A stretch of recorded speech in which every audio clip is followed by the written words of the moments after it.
The laughter began when Edward Mercer announced his sister's inheritance.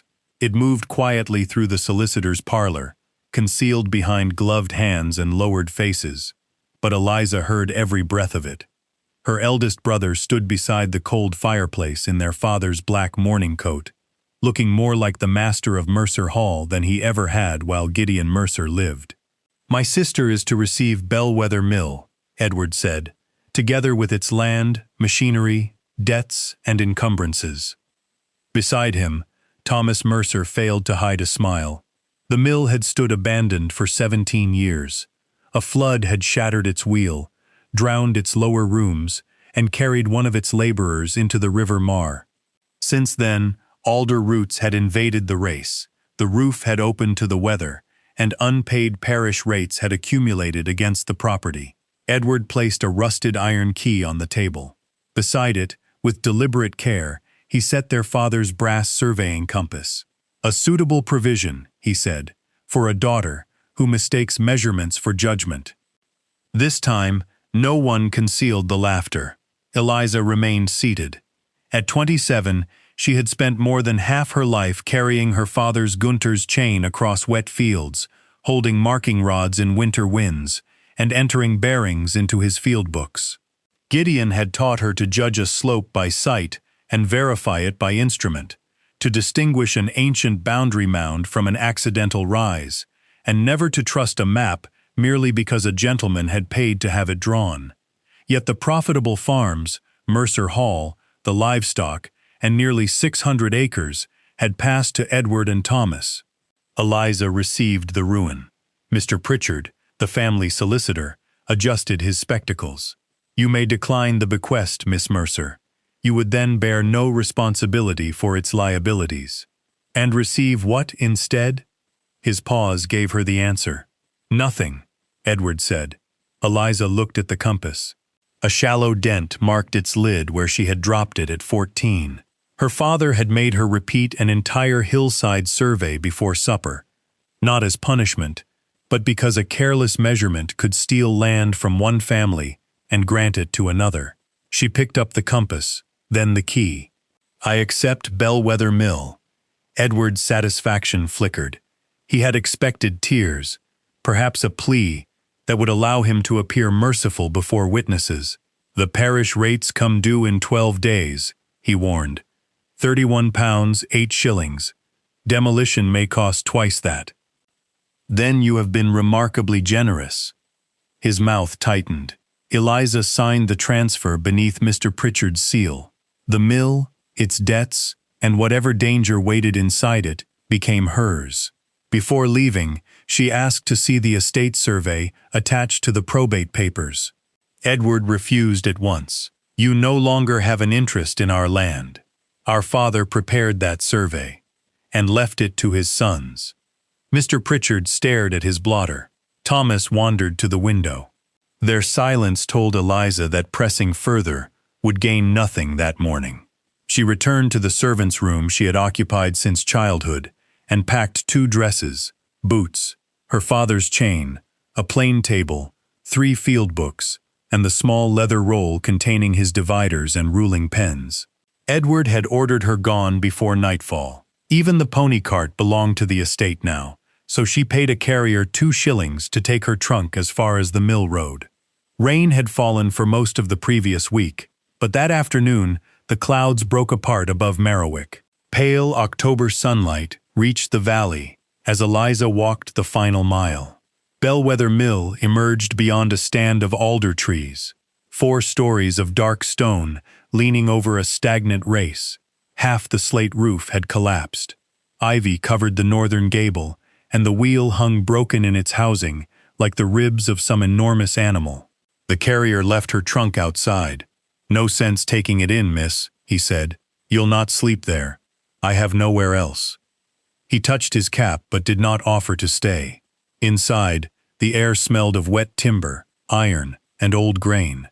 Water covered the ground floor, black and perfectly still, reaching nearly to Eliza's waist where the floor descended toward the wheel chamber. She tested each step with a marking rod before placing her weight.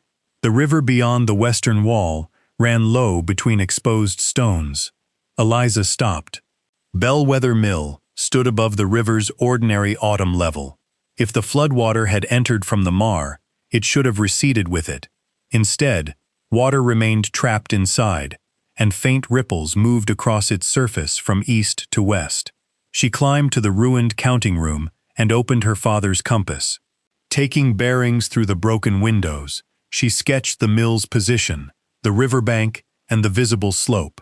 Then she descended and examined the eastern wall. Beneath moss and lime deposits, small chiseled marks crossed 3 foundation stones. They resembled a mason's symbols until she wiped them clean. A double notch, a shallow triangle, 3 short strokes. Her father's private surveying notation. Gideon had devised it to mark disputed ground without alerting a landowner before he could verify the boundary. Eliza aligned the compass with the triangle's longest edge. The bearing did not point toward the river. It passed beneath the hill, crossed the northern boundary of Bellwether Mill, and continued directly into a meadow her brothers had agreed to sell before their father was buried. From somewhere behind the stone, water began to rush. Eliza pressed her ear to the eastern wall. The rushing continued for 6 seconds, stopped, then returned after an interval of silence. She took out her pocket watch. 6 seconds of water, 24 seconds of stillness, then 6 seconds again. A natural spring might pulse after heavy rain, but not with such mechanical regularity. Somewhere beyond the masonry, pressure was being released and checked. She marked the stones in chalk, then climbed to the 2nd floor before the fading light made the stairway dangerous. 3 rooms remained mostly intact. The old mill office had a sound door, but rain had soaked its ceiling. The grain loft was drier, though several boards bent beneath her weight. A narrow room above the counting house offered the safest shelter. Its window was broken, and plaster had fallen across the floor, but the roof timbers overhead showed no fresh staining. Eliza covered the window with a piece of sacking from her trunk. Using 2 warped doors laid across sound joists, she raised a platform for her mattress above the damp floor. It was poor protection from the October cold, but it might keep her alive until morning. At dusk, she discovered that the carrier had left her food basket outside in the mud. 1 loaf was wet through, and rats had reached the cheese. She salvaged 2 apples and a corner of bread, then returned inside as mist gathered over the mill race. The building changed after dark. Every loose shutter became a footstep. Water dripped through distant floors with the slow precision of a clock. Twice, Eliza woke believing someone was climbing the stairs, only to hear branches scraping the outer wall. Shortly before dawn, a deeper sound passed beneath her, a wooden groan, followed by a tremor through the floorboards. The water below surged hard enough to strike the stone walls. Eliza lit her lamp and hurried down 1 flight. From the landing, she watched the black surface rise nearly 2 inches. Within minutes, it settled again. Someone, or something, was controlling the flow. At first light, she walked into Merriwick for food, lamp oil, nails, and information. The village occupied a narrow shelf of land above the river. Stone cottages clustered around a market square, with Mercer Hall visible on the southern ridge beyond them. Conversation diminished as Eliza entered Clegg's general shop. Mrs. Clegg, a broad woman with iron-gray hair, placed both hands on the counter. "I heard you took possession of the mill." "News travels faster than I do. Bad news generally does." Eliza selected candles, oatmeal, bacon, and a small coal scuttle. She asked whether anyone in the village remembered the flood. A farm laborer near the stove turned away. Another man pretended to examine a row of bootlaces. Mrs. Clegg added the prices on a slate. "Everyone remembers." "What caused it?" "The river rose. The lower road was dry yesterday, and the mill remains flooded while the river is low." Mrs. Clegg's chalk stopped. "Bellwether has its own ways." "Water has no ways. It has sources, gradients, and obstructions." "That manner of talking sounds very like your father." The words held neither affection nor praise. Eliza paid 7 shillings and 3 pence, reducing the money in her purse to £4, 11 shillings. Unless she found income quickly, she could not meet the parish rates, much less repair the mill. As she gathered her parcel, a stooped man in a carter's coat approached the counter. A pale scar divided his left eyebrow. "You should inspect the old intake above Harker Wood," he murmured. "If the stones haven't been buried." Mrs. Clegg struck the counter with her chalk. "Samuel Pike, you have deliveries waiting." The man stepped back. "Where is the intake?" Eliza asked. "I said nothing about an intake." He left without looking at her again. Outside, two boys followed Eliza through the square, chanting, "Mill Bride, River Bride," until she turned and stared them into silence. A handbill had been pasted to the parish notice board. It announced the proposed sale of North Meadow and 3 adjoining fields by Edward and Thomas Mercer. The notice described the land as freely drained pasture with unencumbered water rights. North Meadow lay directly along the bearing marked in the mill wall. Eliza copied the sale date, October 28th, into her field book. 9 days remained. On the return journey, she left the road at Harker Wood and climbed the northern slope. Brambles covered the ground, but its contours were unmistakable. A shallow, linear depression ran across the hillside, too straight to be natural and too broad for an animal track. An abandoned watercourse. She followed it through the trees until she found a row of dressed stones beneath the leaf mold. One bore a circular iron plate, green with corrosion. At its center protruded the broken stump of a square spindle. It looked like the remains of a sluice control, though the mill stood nearly half a mile below. Eliza knelt and cleared the soil from its edges. The plate had not been abandoned for 17 years. Fresh scratches shone around 2 of the bolts, and boot prints marked the softened earth beside it. A carriage sounded on the road above. She concealed herself behind a hazel thicket as a dark Mercer Hall phaeton stopped near the wood. Thomas climbed down carrying a wrench and a folded survey sheet. Thomas glanced along the road before entering the wood. He did not see Eliza crouched beyond the hazel branches. At the iron plate, he unfolded the survey sheet and studied it with visible impatience. Then he fitted his wrench over the broken spindle and pulled. Metal groaned beneath the earth. Water thundered through the buried channel. Eliza counted 6 seconds. Thomas released the wrench. The sound ceased. After examining the ground below the plate, he made a pencil mark on the survey and tried the mechanism again. Another measured surge traveled downhill toward Bellwether Mill. He was testing the flow. When a flock of rooks erupted from the trees, Thomas started and looked toward Eliza's hiding place. She remained motionless until he folded the paper, returned to the phaeton, and drove toward Mercer Hall. Only then did she examine the sluice. The fresh boot prints matched the mud on Thomas's carriage step. He had also left a smear of lampblack beside one bolt, perhaps transferred from the wrench. Eliza pressed a clean page of her field book against it, preserving the dark impression before rain could wash it away. She did not attempt to move the spindle. If Thomas returned and found its position altered, he would know someone had discovered it. Instead, she used her compass to follow the buried channel downhill. The old watercourse did not run straight to the river. It curved around an outcrop, crossed North Meadow, and entered the eastern side of Bellwether Mill precisely along the bearing marked by her father. Back inside the building, Eliza stretched a surveyor's chain across the flooded floor from the lowest safe stair. She fastened a plumb bob to a cord and took soundings at intervals, recording each depth. The water was shallowest near the wheel chamber and deepest against the eastern wall, opposite what an ordinary river flood should have produced. Her measurements revealed a second fact.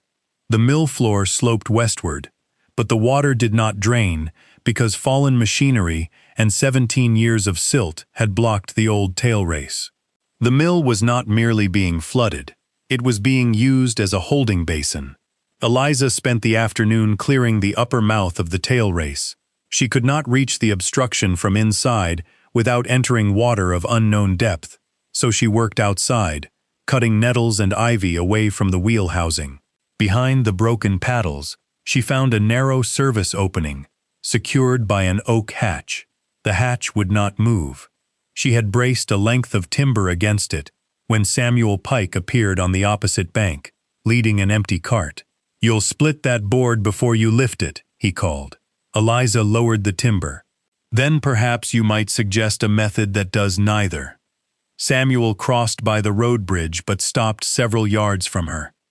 His gaze moved from the chain stretched inside the mill to the measurements in her open field book. "You took levels and soundings. The tail race is blocked approximately 8 feet beyond this hatch." 7.5, he said. "You have been inside it?" "My brother maintained the wheel before the flood." Eliza waited, but Samuel offered nothing more. He examined the hatch. "The hinges are reversed. It opens inward." Together, they removed 2 rotted boards from the wheel housing. Samuel lay across a stone ledge and reached the inner latch with an iron hook from his cart. Eliza steadied him by the belt while he lifted it. The hatch swung inward. Muddy water burst through the opening, carrying sticks, black silt, and the bones of several rats. They retreated as the tail race began draining into the river. By sunset, the water inside the mill had fallen 4 inches. Samuel watched the fresh line appear on the eastern wall. "Your brothers won't like that." "Why should they care whether my ruin drains?" His scar tightened as he frowned. "Ask them why they've been clearing North Meadow after dark." "I saw Thomas at the old sluice." Samuel turned sharply. "You should not have told me. You already knew someone was using it." "I knew carts had gone into the meadow. Knowing a thing and being made a witness to it are different burdens." He gathered his hook and walked toward the cart. Before leaving, however, he unloaded 6 soundboards and a bundle of roof laths. "These were being discarded," he said. "No charge." It was not friendship, but it was the first kindness Eliza had received since her father's death. Over the next 3 days, she used the boards to make the former counting room habitable. She patched the window frame, replaced 2 dangerous floor sections, and diverted a roof leak into a bucket. With lime purchased from the mason, she scrubbed mold from one wall. Her bed, instruments, food, and lamp could now remain dry behind a locking door. Each morning, the mill's water level fell. Each night, another measured surge entered from beneath the eastern wall. On the 4th evening, Eliza inspected the exposed masonry below the former waterline. A rectangular stone differed from those surrounding it. Its edges were finely dressed, and a narrow brass strip had been set into its face. She cleaned the metal with vinegar. Tiny numbers appeared, arranged not as a date, but as elevations above an unknown datum. Beneath them, in Gideon Mercer's hand, someone had engraved 3 words: "Find the Zero Stone." Eliza copied the inscription into her field book and measured the brass strip before touching anything else. Its upper edge stood 4 feet, 7 inches above the mill floor. The engraved elevations descended in unequal intervals, the lowest marked simply with a circle. A 0 point was the fixed beginning of a survey. Without locating it, the numbers meant nothing. Her father had once established such points with iron pins driven into church steps or marks cut into bridge abutments. Bellwethers could be anywhere along the old water system.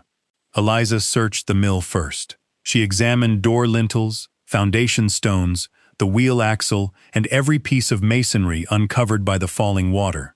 By noon, she had found 3 chiseled triangles, but no 0 mark. Each triangle pointed toward a different bearing. She plotted them on her plane table. The lines converged outside the building, near the river bend north of the mill. Before she could investigate, Mr. Pritchard arrived in a hired carriage. He refused to enter and waited beside the road while Eliza crossed the muddy yard. "I bring an offer from your brothers," he said. £20 for the mill and its liabilities. They will also settle the parish rates. Yesterday, Edward said demolition would cost more than 60. His offer is charitable. It is urgent. Mr. Pritchard's expression changed by only a fraction. You have 8 days before the rates are due. Tell Edward I decline. You are living in a building declared unsafe. Then he should be pleased to let me keep it. As the carriage departed, Eliza noticed Mr. Pritchard watching the eastern wall rather than the broken roof. She spent 2 shillings hiring Samuel for the afternoon. Together they removed branches and silt from the tail race, while Eliza measured the rate at which the interior water fell. Clearing the first obstruction lowered it another 5 inches, but a second blockage remained beyond the wheel pit. The old race continues under the bank, Samuel said. If its arch has collapsed, no 2 people can clear it. Then we must discover whether it has collapsed before paying anyone to rebuild it. She tapped the stone lining at regular intervals. Most returned a solid, dull sound. Near the river bend, one section produced a hollow echo. Above it, hidden by moss, was another of her father's triangles. Samuel helped her cut away the brambles. They uncovered a square block of pale gritstone set apart from the darker retaining wall. At its center lay a round brass pin. Lichen concealed an inscription along the bottom edge. Eliza cleaned it carefully. Zero datum, EV, 1819. She felt the first sharp thrill of understanding. The marked stone was not a warning her father had invented. The waterworks had been surveyed more than 50 years earlier by someone with the initials EV. Gideon had discovered the system and added directions of his own. Using the brass pin as her fixed point, Eliza fashioned a leveling staff from a straight roof lath. Samuel held it while she sighted along a spirit level secured to the plane table. They worked from the river bend to the mill, recording each rise across the ground. The elevations matched the numbers engraved inside. They show the depth of the channel, Eliza said. Samuel looked toward the hill. Then you can find where it runs. I can find where its designer intended it to run. By dusk, they had traced the line beneath the yard and into North Meadow. Yet one set of figures contradicted the slope. According to Eliza's first interpretation, the buried channel climbed nearly 3 feet without a pump. She repeated every measurement. The contradiction remained. Samuel rubbed his stiff hands. Perhaps the old engineer made an error. No engineer careful enough to establish a permanent datum would make that error. Then your father copied it wrongly. Eliza closed the field book. She disliked the suggestion, which made it necessary to consider. Perhaps. The following morning brought cold rain and a notice nailed to the mill door. Until the rates were paid, Eliza was forbidden to remove or sell machinery, timber, or stone from the property. A second sheet warned villagers that the flooded structure posed a danger and that anyone assisting its occupant did so without parish protection. Edward had begun turning her isolation into policy. Samuel did not come that day. Eliza worked alone, carrying loose stone from the counting room and covering the damaged roof with tarred canvas. The canvas, lime, nails, food, and Samuel's wages left her with £3, 14 shillings, far short of what she owed. That evening, she studied the engraved elevations by lamplight. The circle beside the lowest figure had a small tail. She had assumed it represented 0. Turned sideways, it resembled a valve. Eliza rotated her field book and saw that the figures did not describe the channel's depth. They recorded pressure at a sequence of control gates. What appeared to be an impossible uphill flow was the point where water entered a sealed conduit. She returned to the eastern wall and measured from the brass strip downward. The corresponding gate should lie beneath the lowest stair, still covered by 2 feet of black water. As she lowered her lamp toward it, light flashed from something wedged between the submerged stones. It was a silver surveyor's chain tag, stamped with her father's name. Eliza fetched Samuel's iron hook and lowered it between the submerged stones. On her third attempt, the hook caught the chain tag's broken loop. The small silver disc was scratched and darkened, but the stamped letters were unmistakable. G. Mercer, Surveyor. Her father had used numbered tags to identify sections of chain during difficult work. This one bore the number 4. Eliza searched his field books. The final volume ended 6 weeks before his death, with several pages neatly removed. Tag 4 was not listed among his equipment afterward. He had worked beneath the mill and concealed the survey. The next morning, Samuel returned, despite the parish warning. He said nothing about his absence. He simply removed his coat, tied a rope around his waist, and helped Eliza clear the second tail race obstruction through the service hatch. They worked in shifts for 7 hours. Mud ruined Eliza's gloves, and a jagged iron fitting opened a cut across Samuel's palm. By late afternoon, water inside the mill had fallen below her knees. The stone beneath the lowest stair emerged. An iron ring had been set into it beside a narrow slot. Eliza inserted the mill key. It entered fully, but would not turn. "Pressure against the gate," she said. "We must equalize the water first." Using the elevation figures, she located a smaller control hole 3 feet higher in the wall. It had been sealed with a tapered brass plug. When she loosened it, water hissed through an internal passage. The level on both sides of the hidden gate slowly balanced. This time, the key turned. The foundation stone shifted inward 1/2 inch. Samuel wedged his hook into the gap. Together, they pulled until a narrow section of wall swung open on concealed pivots, releasing air that smelled of mineral damp and old lamp smoke. Beyond it lay a descending stone passage. "You knew this was here?" Samuel whispered. "No, but your father did." Eliza lit 2 candles and tested the first steps. The chamber below had survived because its floor stood above the sealed conduit, while tarred joints and a copper-lined door had excluded most moisture. A ventilation shaft no wider than her wrist rose somewhere inside the wall. At the bottom they entered a circular room, scarcely 12 feet across. Glazed ceramic tiles covered its walls. Blue lines branched across them from a painted reservoir in the hills, passing beneath Bellwether Mill before dividing toward North Meadow, the lower farms, and Merriwick. Small brass wheels had been mounted at several intersections. Some remained movable after 1/2 century. "It's the whole valley," Samuel said, "not as it exists now." Eliza held her candle closer. The modern river followed only one of the painted lines. The others represented covered conduits, settling chambers, sluices, and overflow channels. Bellwether was not merely a grain mill. It had once controlled an engineered water network. Several tiles had been deliberately removed from the northern section, leaving blank mortar where the system crossed Mercer land. Without them, the diagram could not show who owned the headwater or how the supply had been governed. A stone table occupied the center of the chamber. Upon it stood a brass model of the mill wheel connected to a series of miniature gates. When Eliza poured water from her flask into its upper basin, the wheel turned and distributed the flow among 3 channels. One fed the mill, one fed the village. The third ended beneath a removable brass plate engraved North Trust. "What does that mean?" Samuel asked. "I don't know yet." At the foot of the table, they found a narrow iron cabinet secured by 2 locks. The mill key opened the upper one.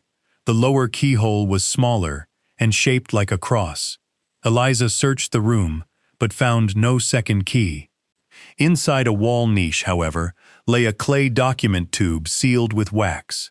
The chamber had kept it dry. She broke the seal. The tube contained a single rolled sheet in her father's hand. Most of the lower half had been torn away. What remained was dated 11 days before his death. "Edward believes Bellwether drains only the meadow. He has not understood the Northern Trust, or the reason the 4th gate was sealed. Thomas has found the surface control.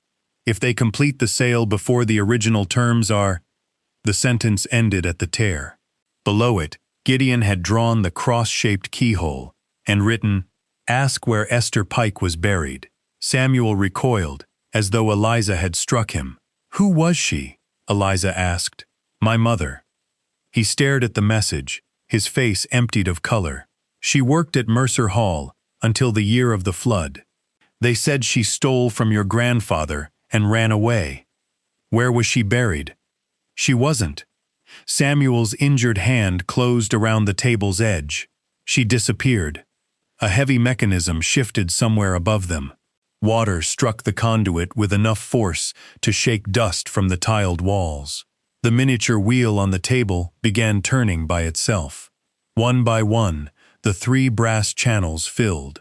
The village channel remained clear, but the water entering the channel marked North Trust emerged stained a deep, unmistakable red. Samuel touched the red water with one finger and rubbed it against his thumb. "Clay," he said, "from North Meadow." Eliza smelled iron and wet earth.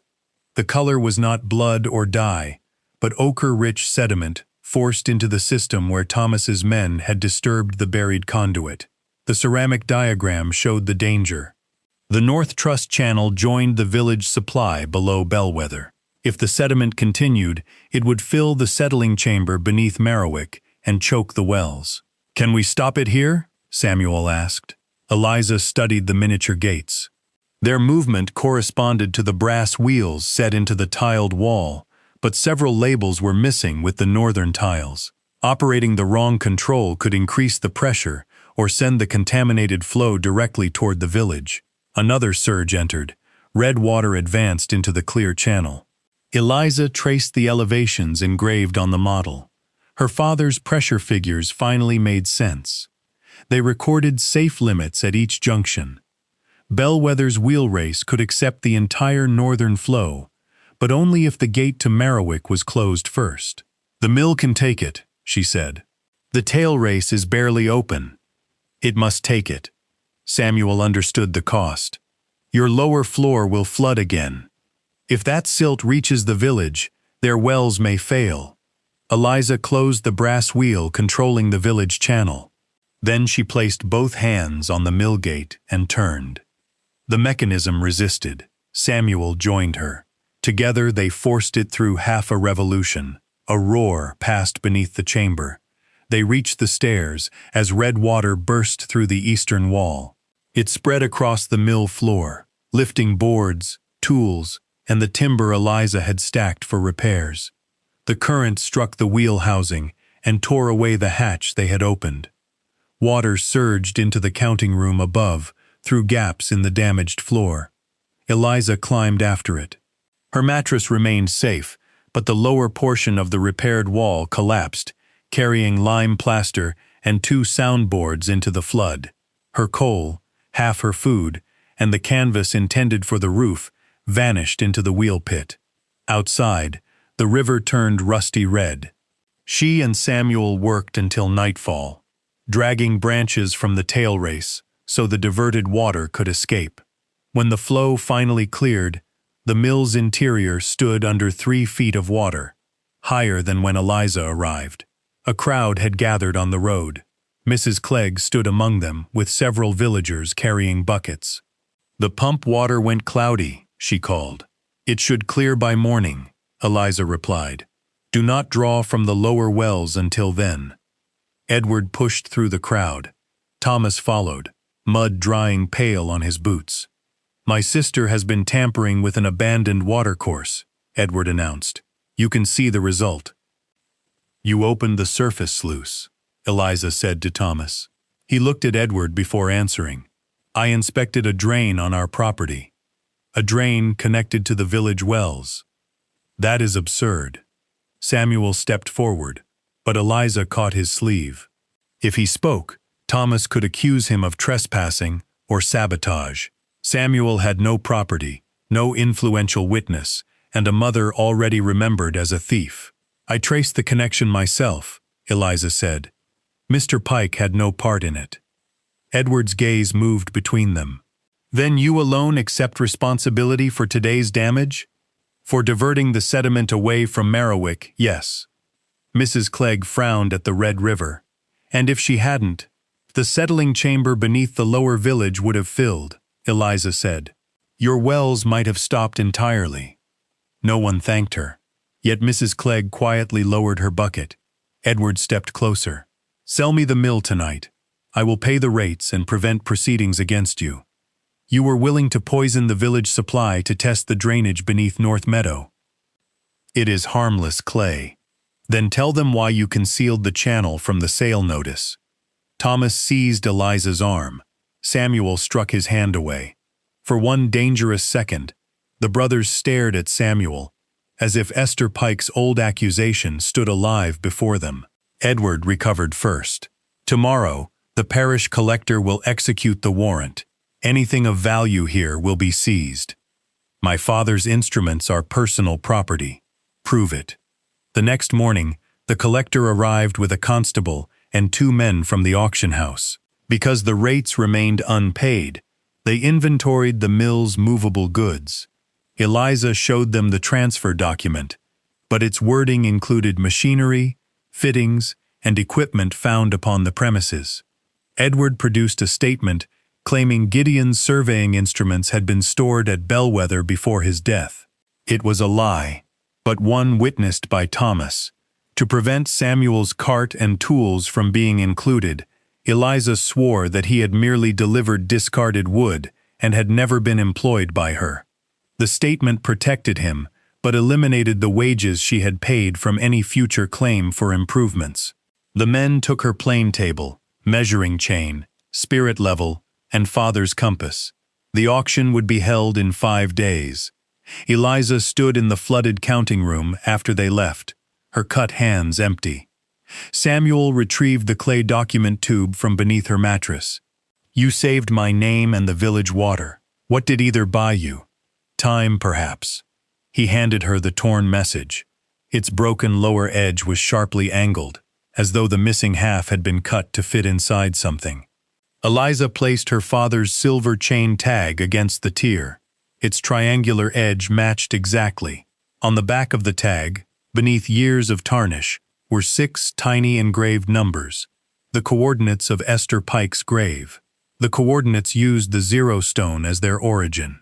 Without her chain or compass, Eliza could not reproduce them precisely, but Samuel found 66 feet of sound rope in his cart shed.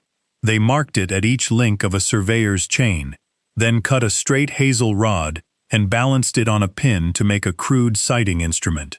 The first bearing carried them north from the 0 datum. The second crossed Bellwether's boundary and entered North Meadow. Samuel hesitated at the fence. The sale is tomorrow. Then today may be our last chance. They worked before sunrise, laying the rope across the frost-silvered grass. Thomas's men had dug trenches throughout the meadow, exposing bands of red clay beneath the topsoil. Several trenches intersected the ancient conduit. The coordinates ended beside a hawthorn at the meadow's northern wall.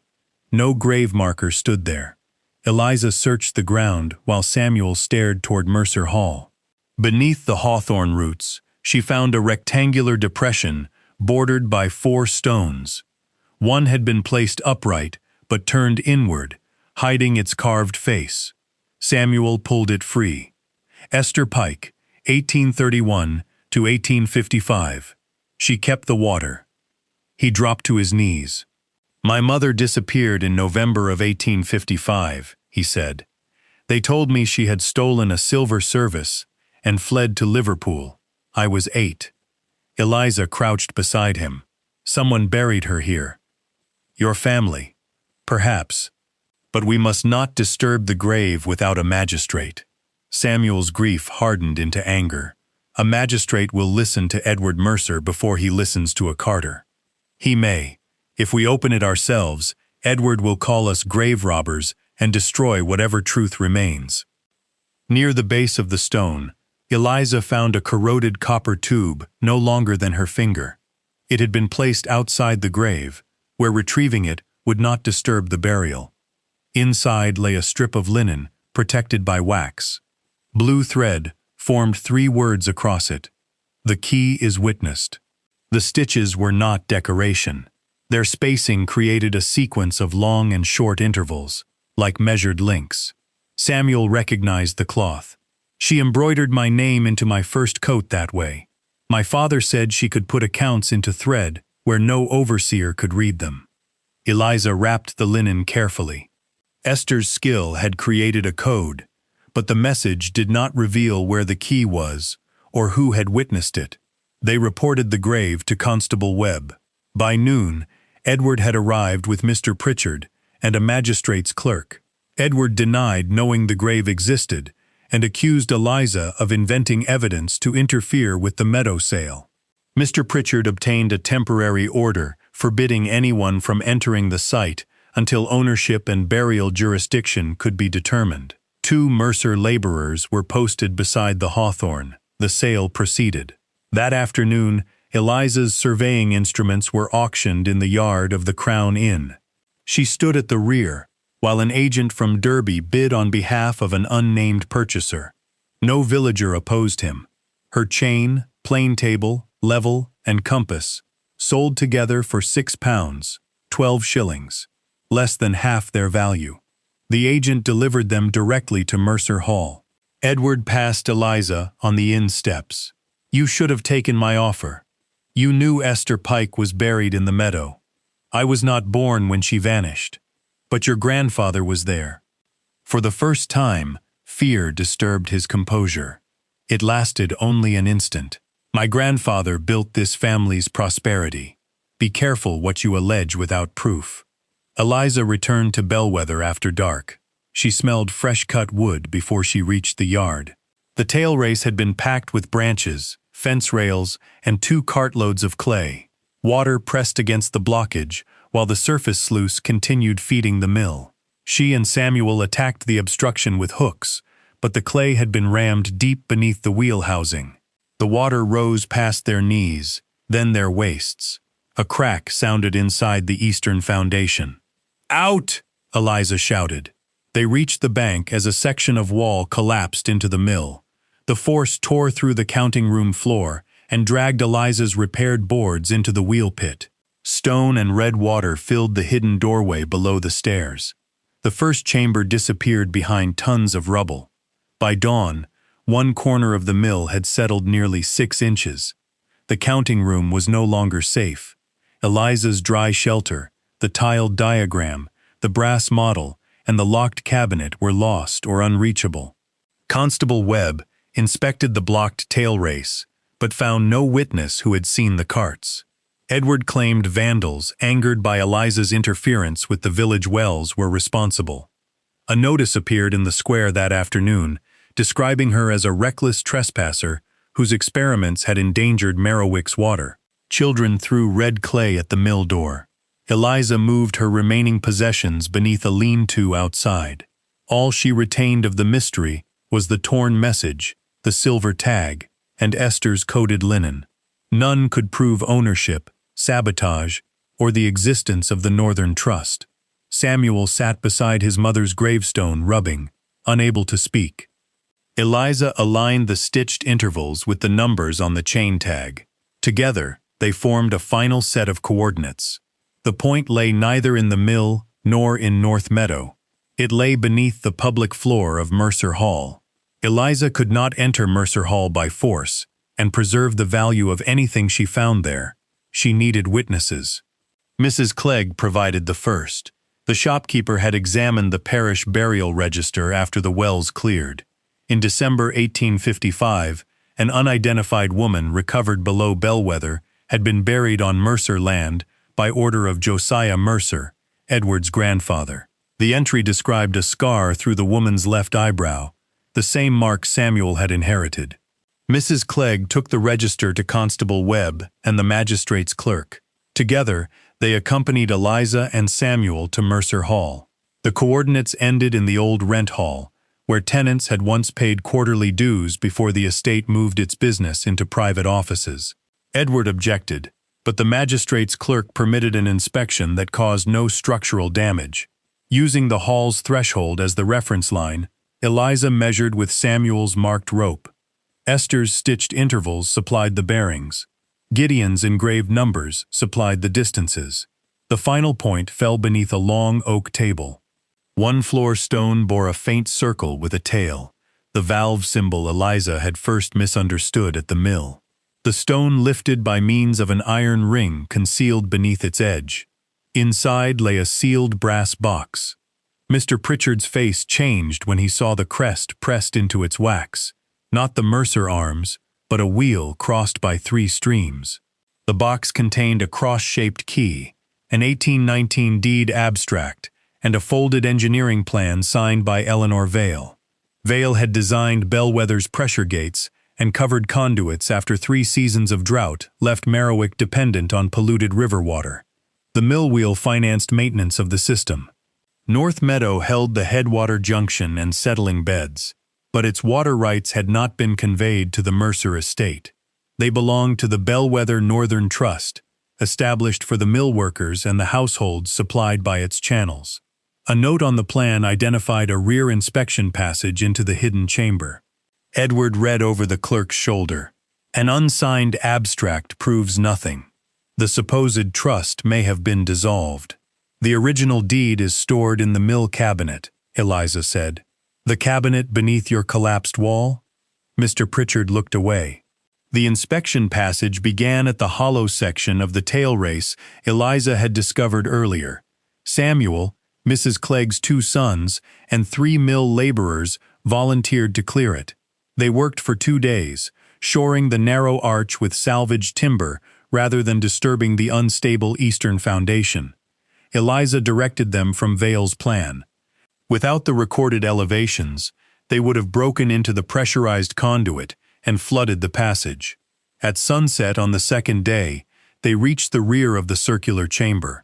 The tiled walls had cracked, but the iron cabinet remained fixed to the central table. The cross-shaped key opened its lower lock. Inside were 3 copper cases, each lined with waxed cloth. The first contained the original trust deed bearing Eleanor Vail's signature, the seals of 6 mill families, and a memorandum requiring any transfer or dissolution to be announced publicly in Merriwick and approved by a majority of beneficiary households. No such dissolution appeared in the parish records. The second held Vail's construction drawings and calculations. Her equalizing system could distribute seasonal water without pumps, power the mill during moderate flow, and protect the lower wells from sediment. The design was valuable not merely as history. Properly repaired, it could make Bellwether productive again. The third case contained Gideon Mercer's missing field pages and a statement written by Esther Pike in 1855. Esther had discovered that Josiah Mercer was diverting trust water to enlarge his private pastures. When she threatened to produce the deed, he accused her of stealing silver and ordered the northern gate opened during a storm to destroy the mill records. Esther entered the chamber to protect them. The blocked tail race trapped her when the foundation failed. Josiah found her body downstream. He buried her in North Meadow, concealed the trust, and allowed the village to believe she had fled. Before entering the chamber, Esther had stitched the cabinet key's location into a strip of linen and entrusted its pattern to a fellow worker. Gideon recovered that testimony decades later. Ill and increasingly watched by Edward, he separated the coordinates among his chain tag, the mill inscription, and Esther's linen, so no single piece could lead his sons to the documents. Samuel read his mother's statement twice, then he placed one hand against the copper case and wept without sound. The legacy was not a fortune waiting in a chest.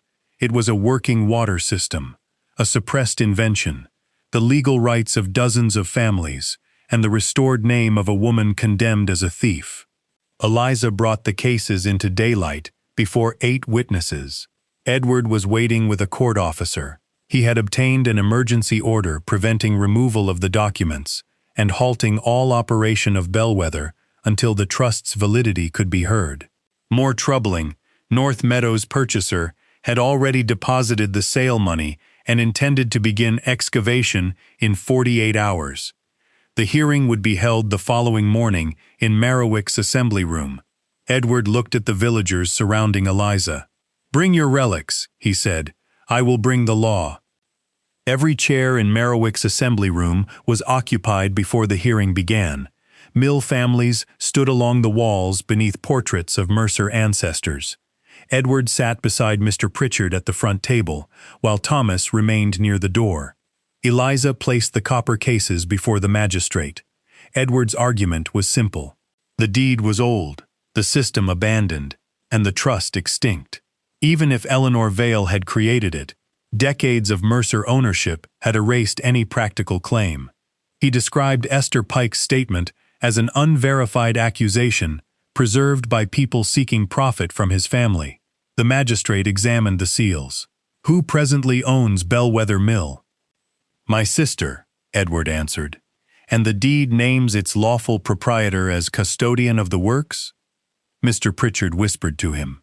"Only if the trust survives," Edward said. Eliza was called forward. She did not begin with Esther's death or Edward's cruelty. She began with measurements. Using Vale's drawings, she showed the headwater beneath North Meadow, the pressure gates, the settling chamber, and the conduits feeding Merriwick. She explained the impossible slope that had first confused her, and how the recorded figures described pressure rather than elevation. "The system is not extinct," she said. "Thomas Mercer operated its northern control 9 days ago." Thomas spoke from the door. "That was a field drain. A field drain cannot raise water inside Bellwether at 6-second intervals, or carry North Meadow clay into the village supply." She presented her timed observations and the rubbing of the zero stone. Samuel testified that opening Bellwether's diversion gate had cleared the village channel while sacrificing Eliza's repairs. Mrs. Clegg confirmed that the wells had become cloudy immediately after Thomas's work in the meadow and cleared after Eliza redirected the flow. Edward rose. "Coincidence and speculation." "Then let us test it," Eliza said. The magistrate authorized Constable Webb to send 2 men to the surface sluice. At Eliza's direction, they closed it while observers watched a marked gauge in the lower well. The water level stabilized. They reopened it by half a turn. Minutes later, the gauge rose, and a faint red cloud appeared in the glass jar beneath the pump. The room stirred. Eliza next produced Gideon's field pages. Their paper matched the intact leaves in his final survey book, which Edward had inherited. The torn fibers aligned with the cut remnants still bound in the volume. Edward had brought that book to prove Gideon's papers contained no trust investigation. Instead, his confidence supplied the missing comparison. Mr. Pritchard asked whether Gideon might have invented the entire claim to injure his sons. "If my father meant to injure them," Eliza replied, "why did Edward conceal the estate survey and purchase every instrument used to prepare it?" The magistrate turned to Edward. "You purchased the instruments?" "Through an agent. After swearing they belonged to the mill." Edward realized the trap too late. To seize Eliza's tools for unpaid rates, he had declared that Gideon stored them at Bellwether. To discredit Gideon's investigation, he now insisted Gideon had never surveyed there. Both statements could not be true. Thomas moved toward the exit. Constable Webb stopped him. Under questioning, Thomas admitted opening the sluice, but claimed Edward had ordered him only to test drainage before the meadow sale. He also admitted hiring carts to carry clay toward Bellwether. He denied ordering the tail race blocked, yet described the precise point where the obstruction had been packed, a location never mentioned publicly. Edward's public mask finally broke. "You were supposed to clear the water rights before the sale," he shouted at Mr. Pritchard. Silence settled over the room. The magistrate suspended the North Meadow transfer and ordered the deposit returned pending a county court ruling. Excavation was forbidden. The trust deed, Gideon's papers, and Esther's statement were placed under official seal, with witnessed copies retained in Merriwick. Because the deed's beneficiaries included the households served by the system, the magistrate invited those families to identify themselves. One by one, villagers approached. Clegg, Pike, Harrow, Bell, Naylor. Names matching seals on the 1819 deed. 38 beneficiary households were recorded. Their existence had never ended, merely because the Mercers stopped acknowledging them. The court officer withdrew the order preventing Bellwether's operation. Eliza remained its owner and provisional custodian, subject to the beneficiary's oversight. Her surveying instruments were returned because their seizure had rested upon Edward's contradictory declaration. Edward and Thomas were placed under investigation for fraudulent misrepresentation, criminal damage, and interference with a public water supply. The meadow purchaser announced through his solicitor that he would seek his losses from the Mercer estate. Outside, the villagers gathered around Eliza. Not all offered apologies. Some remained uncertain, and several still feared the cost of restoring a system buried for half a century. Samuel placed Gideon's compass in her hand. Mrs. Clegg then asked the 38 households a single question: whether Eliza Mercer should be entrusted to survey Bellwether's waterworks and prepare a restoration plan. 35 voted yes. 2 abstained. Edward, still legally a beneficiary through Mercer Hall, cast the only vote against her. The county proceedings lasted 7 months. Surveyors appointed by the court compared Eleanor Vale's deed with parish boundaries, old rate books, and the physical waterworks. Every surviving junction appeared where her plans placed it. The seals were verified through family records, and no lawful dissolution of the Bellwether Northern Trust was found. North Meadows' sale was cancelled. The land remained part of the Mercer estate, but its headwater, settling beds, and access routes were placed under the trust's protection. Edward was held responsible for misrepresenting the water rights and directing the obstruction at Bellwether. To settle the purchaser's claim and compensate the trust, he sold 2 outlying farms. He retained Mercer Hall, though no one in Merriwick again mistook possession for honor. Thomas pleaded guilty before the magistrates to damaging the tail race and interfering with the water supply. He paid a substantial fine and spent 3 months in custody. His testimony established that Edward had ordered the work, but neither brother apologized to Eliza or Samuel. Eliza learned to regard that absence not as an unfinished wound, but as a final measure of them. Mr.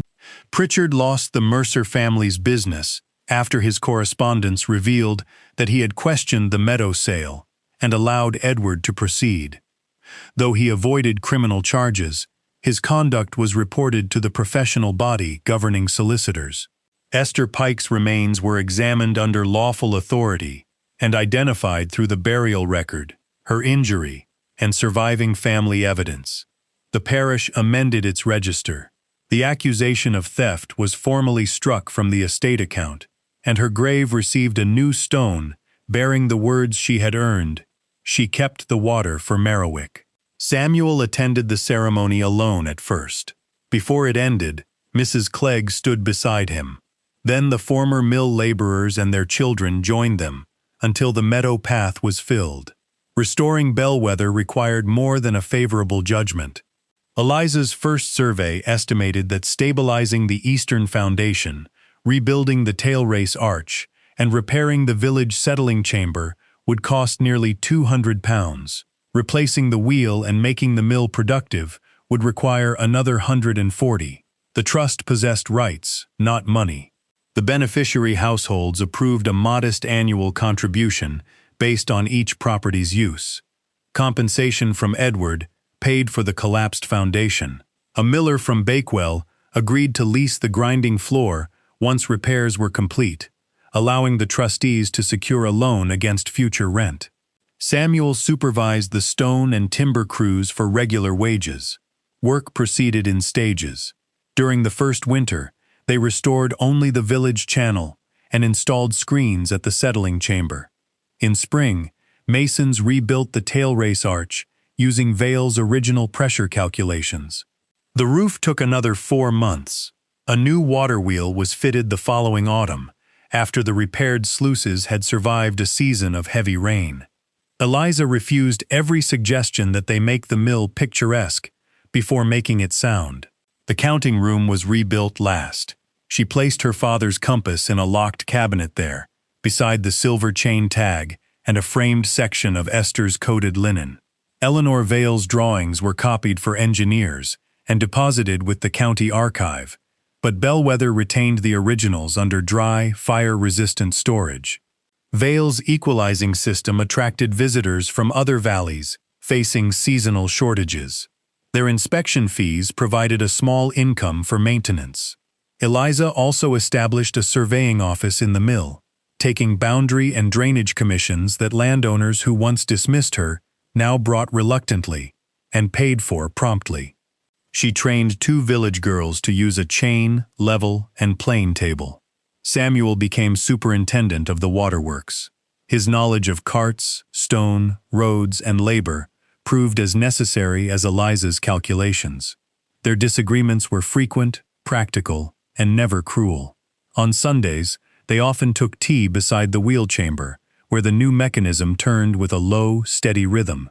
Not everyone in Merriwick embraced Eliza. A few villagers continued calling the trust an expensive resurrection of old quarrels. She preserved their objections in the meeting minutes and answered them with accounts, water measurements, and repair schedules. Trust, she had learned, was maintained like masonry, inspected regularly and never assumed permanent. 2 years after the will reading, Bellwether Mill ground its first grain in 17 years. The village gathered in the yard while Samuel opened the head gate.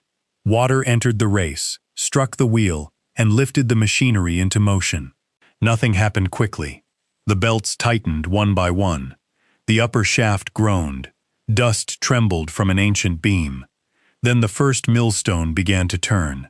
Mrs. Clegg brought the inaugural sack of wheat. Its flour was divided among the beneficiary households, with the first measure sent to Esther Pike's surviving family. Eliza watched from the eastern wall, where the brass elevations remained visible above the repaired floor. Her brothers had intended the mill to be a burden heavy enough to drive her back to them. Instead, its defects had demanded every ability they mocked: patience, measurement, memory, and judgment. That evening, after the villagers departed, she climbed to the rooms above the counting house. They were modest but warm, with dry plaster, a narrow bookcase, and windows overlooking the river.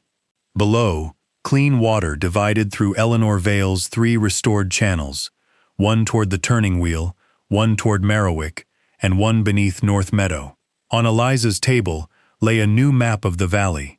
For the first time, every watercourse was drawn where it truly belonged.